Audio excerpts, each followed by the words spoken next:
Assalamualaikum warahmatullahi wabarakatuh. Perkenalkan kami dari kelompok 9 akan memaparkan materi tentang siklus-siklus daya gas dan uap. Sebelumnya anggota kelompok kami yaitu ada Putri Indah Lestari dengan NIM 2019-1090-1004. Lalu ada Rangga Aditya Safrudin Malik dengan NIM 2019-1090-1015. Lalu ada Erita Cynthia dengan NIM 2019-1090-1027. Lalu ada Kais atau Ila dengan NIM 2019-1090-1039. Kemudian ada Muhammad Hazik Satya Dinata dengan NIM 2019-1090-1050.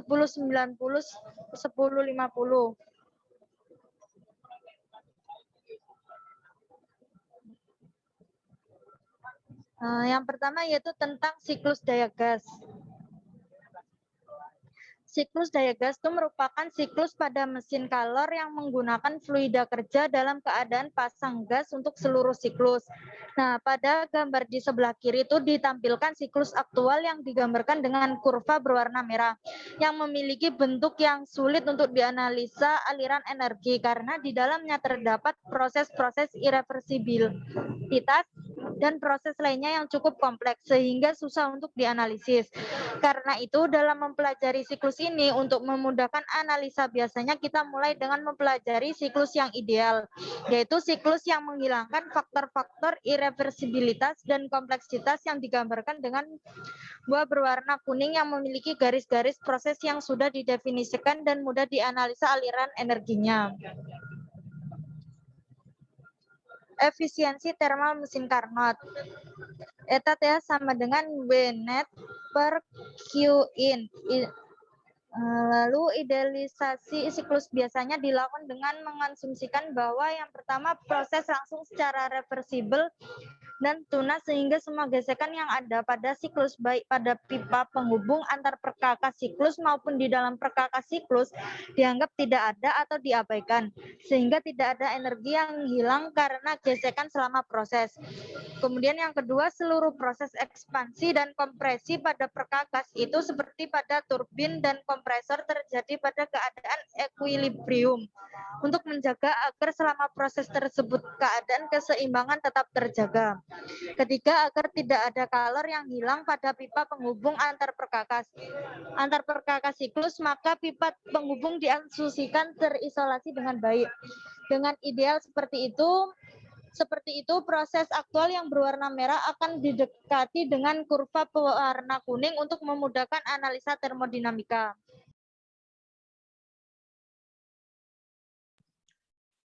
Selanjutnya adalah siklus Carnot. Siklus Carnot merupakan siklus yang paling efisien yang dapat beroperasi di antara dua reservoir temperatur TH dan TL. Siklus Carnot terdiri dari 4 proses reversibel total. Yang pertama, penambahan kalor secara isotermal. Yang kedua, ekspansi secara isentropis. Yang ketiga, pembuangan kalor secara isotermal. Dan yang terakhir, kompresi secara isentropis. Efisiensi siklus Carnot dinyatakan dengan persamaan eta TH Carnot sama dengan 1 min TL per TH. Berikut adalah diagram TS untuk siklus Carnot.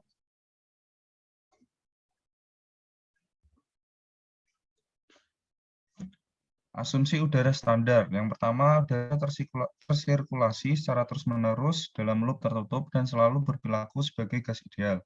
Yang kedua, seluruh proses yang membentuk siklus adalah internally reversible. Yang ketiga, proses pembakaran diganti oleh proses penambahan panas. Yang keempat, proses exhaust diganti oleh proses pelepasan kalor yang mengembalikan fluida kerja ke keadaan semula. Dan yang terakhir, asumsi standar udara dingin atau cold air standard diterapkan apabila fluida kerja adalah udara dan memiliki kalor spesifik konstan pada temperatur ruang. Selanjutnya yaitu siklus Otto. Siklus Otto merupakan siklus ideal untuk mesin spark ignition 4 stroke. Di samping merupakan gambar diagram dari siklus Otto. Next. Hal-hal yang mengenai siklus Otto. Yang pertama, proses-proses siklus Otto. Kedua, mesin-mesin 4 langkah dan 2 langkah sebagai alat yang menerapkan siklus Otto. Ketiga, diagram PV aktual untuk mesin 4 langkah. Keempat, efisiensi thermal siklus Otto. Dan yang kelima, pembakaran sendiri atau auto ignition dan ketukan mesin, penyebab terjadinya dan cara mengatasinya. Next. Berikut ini merupakan gambar dari proses mesin 4 langkah dan 2 langkah. Next. Hubungan hukum 1 untuk setiap prosesnya yaitu dalam kurung Q in min Q out tutup kurung plus W in min W out sama dengan Q in sama dengan U3 min U2 sama dengan CV tutup kurung T3 min T2 tutup kurung. Q out sama dengan U4 min U1, CV buka kurung T4 min T1 tutup kurung. Efisiensi thermal menjadi eta auto sama dengan W net min Q in sama dengan 1 min T4 min T1 per T3 min T2 menjadi 1 min T1 buka kurung T4 T1 min 1 tutup kurung dibagi T2 buka kurung T3 per T2 tutup kurung min 1 tutup kurung. Proses 1 sampai 2 dan 3 sampai 4 merupakan isentropis dan F2 sama dengan F3, F4 sama dengan F1.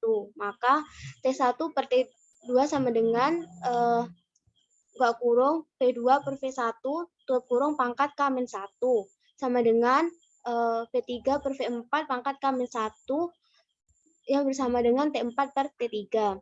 Efisiensi thermalnya menjadi eta TH auto sama dengan 1 min 1 per R pangkat K min 1. R sama dengan Vmax per Vmin sama dengan F1 per F2. Next.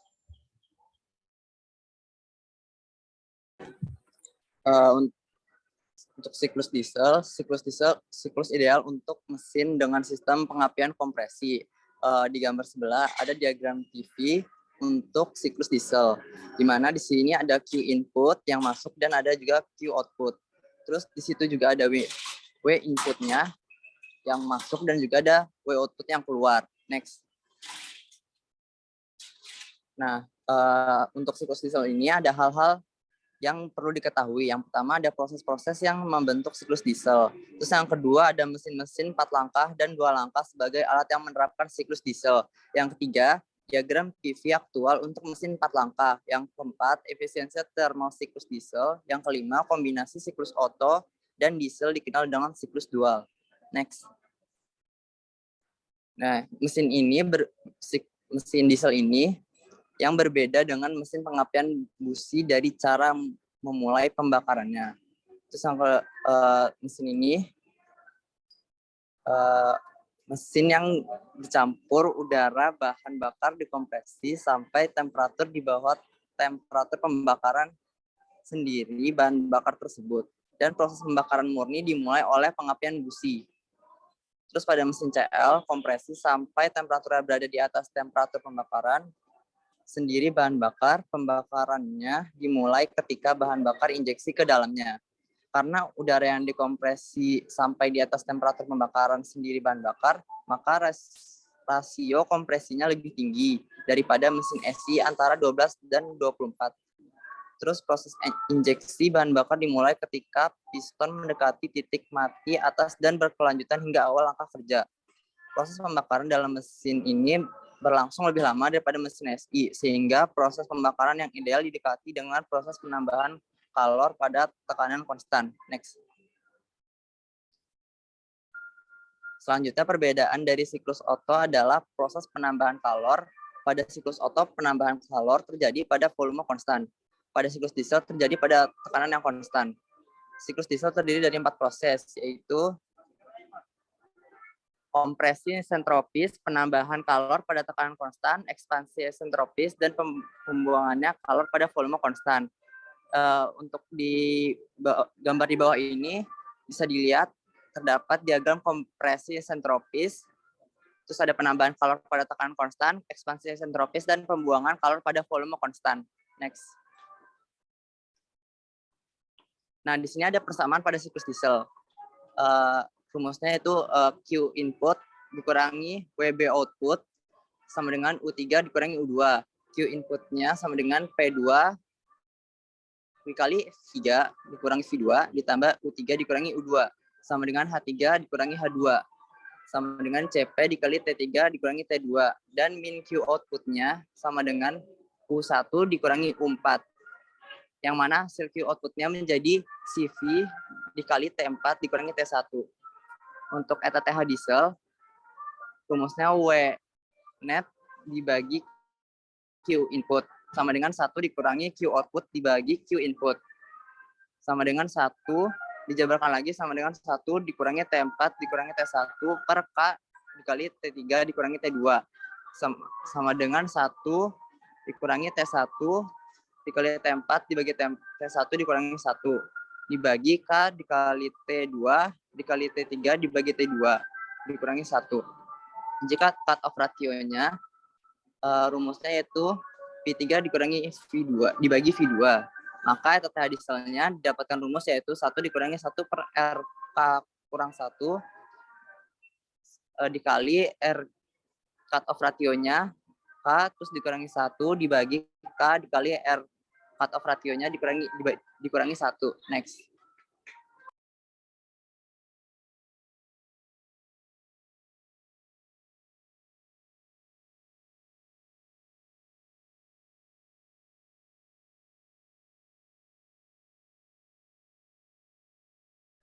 Siklus daya uap. Siklus daya uap ini artinya mesin kalor yang menggunakan fluida kerja yang berubah fasa selama menjalani siklus. Next. Pada gambar di sebelah kiri, gambar tersebut memperlihatkan skema aliran energi antara lingkungan dan sistem. Sedangkan pada skema yang di sebelah kanan, pada skema terlihat air pada fasa cair dipompakan oleh pompa ke dalam boiler, kemudian air dalam fasa cair menerima kalor pada boiler sehingga berubah menjadi uap. Air dalam bentuk uap kemudian mengalir masuk ke turbin. Di dalam turbin, energi pada uap diekstrak oleh turbin sehingga menghasilkan kerja pada turbin dan uap berubah menjadi campuran uap dan cairan. Campuran uap tersebut masuk ke kondensor dan melepaskan kalor di kondensor sehingga air semuanya menjadi cair agar bisa dipompakan kembali ke boiler. Next. Selanjutnya yaitu adalah siklus daya uap Carnot. Siklus uap Carnot memiliki diagram TS seperti yang diperlihatkan pada gambar di sebelah ini. Pada siklus uap Carnot, sebuah fluida kerja dapat menggunakan air atau steam fluida kerja menjalani siklus termodinamika dari kadar 1 di mana air dalam keadaan campuran masuk ke dalam pompa. Kemudian air dipompakan sehingga keluar pompa pada titik 2. Pada titik ini air masuk ke boiler dan menerima kalor dari luar sehingga keluar boiler air dalam keadaan fasa uap di titik 3. Air kemudian masuk turbin dan energi uap dari air diekstrak menjadi kerja pada turbin sehingga air menjadi fasa campuran ketika keluar turbin di tempat air kemudian masuk ke kondensor dan membuang kalor di lingkungan sehingga air kembali ke titik awal. Berikut adalah rumusnya yaitu eta TH Carnot sama dengan W net per Q in sama dengan 1 min Q out per Q in sama dengan 1 min TL per TH. Bisa di next. Berikut merupakan siklus ideal Rankine. Siklus ideal Rankine merupakan siklus dasar dalam pembangkitan listrik tenaga uap. Asumsi-asumsi yang dipakai dalam menganalisis siklus ideal Rankine antara lain yang pertama, aliran yang steady pada seluruh komponen. Yang kedua, keadaan yang steady pada seluruh komponen. Yang ketiga, umumnya mengabaikan perubahan energi potensial dan kinetik pada komponen. Yang keempat, kehilangan tekanan di boiler dan pompa diabaikan. Yang kelima, komponen tenaga semuanya isentropik. Selanjutnya yaitu siklus ini dapat menggunakan berbagai jenis bahan bakar sebagai input kalornya, antara lain yang pertama, energi nuklir, yang kedua bahan bakar fosil, yang ketiga geotermal, yang keempat tenaga matahari, yang kelima sampah, dan yang terakhir yaitu tenaga kayu. Next. Berikut merupakan gambar dari skema gambar instalasi siklus ideal Rankine dan diagram TS. Bisa di-pause untuk dilihat gambarnya. Oke, next. Cara meningkatkan efisiensi siklus Rankine. Caranya yaitu yang pertama, menurunkan tekanan kondensor. Hal ini berarti bahwa menurunkan pula temperatur fluida kerja tersebut. Yang kedua yaitu menaikkan tekanan boiler. Hal ini berarti menaikkan pula temperatur didih di boiler. Artinya, kalor dimasukkan ke fluida kerja pada temperatur yang lebih tinggi, sehingga efisiensi thermal siklus akan meningkat. Yang ketiga yaitu superheat. Temperatur rata-rata di mana kalor dimasukkan ke fluida kerja dapat dinaikkan tanpa menaikkan tekanan boiler, yaitu dengan memanaskan lebih lanjut uap yang telah dihasilkan di boiler. Berikut di bawah merupakan diagram dari cara meningkatkan efisiensi siklus Rankine. Yang di sebelah kiri yaitu diagram menurunkan tekanan kondensor, yang di tengah diagram menaikkan tekanan boiler, yang sebelah kanan yaitu diagram superheat. Next. Berikut adalah penerapan di bidang pertambangan. Penerapan di bidang pertambangan antara lain yaitu mesin Carnot dalam pertambangan garam. Mesin Carnot adalah mesin kalor hipotetis yang beroperasi dalam suatu siklus reversibel yang disebut siklus Carnot. Model dasar mesin ini dirancang oleh Nicolas Léonard Sadi Carnot, seorang insinyur militer Prancis pada tahun 1824. Pada diagram pada slide selanjutnya, yang diperoleh dari tulisan Sadi Carnot berjudul Pemikiran tentang Daya Penggerak dari Api, diilustrasikan mempunyai dua benda A dan B, yang temperaturnya dijaga selalu tetap, di mana A memiliki temperatur lebih tinggi daripada B. Kita bisa memberikan atau melepaskan kalor pada atau dari kedua benda ini tanpa mengubah suhunya, dan bertindak sebagai dua reservoir kalor. Carnot menyebut benda A sebagai tungku dan benda B sebagai kulkas. Next. Dalam diagram tersebut, sistem fluida kerja bisa berupa benda fluida atau uap apapun yang bisa menerima dan memancarkan kalor Q untuk menghasilkan usaha. Carnot mengusulkan bahwa fluida ini bisa berupa zat apapun yang bisa merasakan ekspansi, seperti uap cairan, uap alkohol, uap raksa, gas permanen, udara, dan lain-lain. Pada umumnya memiliki beberapa konfigurasi khusus, yaitu QH disuplai oleh pendidih, di mana cairan dididihkan pada sebuah tungku. QC pada umumnya adalah saluran air cairan dingin dalam wujud embun yang terletak di berbagai bidang mesin. Usaha keluaran W yang pada umumnya adalah gerakan piston yang dipergunakan untuk memutar sebuah ekol yang selanjutnya dipergunakan untuk memutar sebuah katrol. Penggunaannya pada umumnya untuk mengangkut cairan dari sebuah pertambangan garam. Carnot sendiri mendefinisikan usaha sebagai berat yang diangkat melalui sebuah ketinggian. Next. Metode distilasi pemisahan campuran. Distilasi atau penyulingan merupakan pemisahan zat air atau pelarut dari zat padat dalam larutan, misalnya air dari larutan garam, atau dari zat cair lain dengan titik didih berbeda jauh, melalui proses penguapan dan kondensasi. Proses distilasi dimulai dari memanaskan campuran hingga zat cair menguap. Uap tersebut akan naik dan memasuki bagian kondensor lalu mengembun. Kondensor dengan aliran air yang berperan sebagai penukar panas berfungsi mendinginkan uap panas agar uap terkondensasi kembali menjadi cair. Zat cair murni yang diperoleh dari proses kondensasi ini disebut distilat. Aplikasi distilasi antara lain untuk pemisahan air tawar dari air laut dan pemurnian air menghasilkan aqueous atau air suling. Gambar tersebut merupakan proses metode distilasi pemisahan campuran. Next.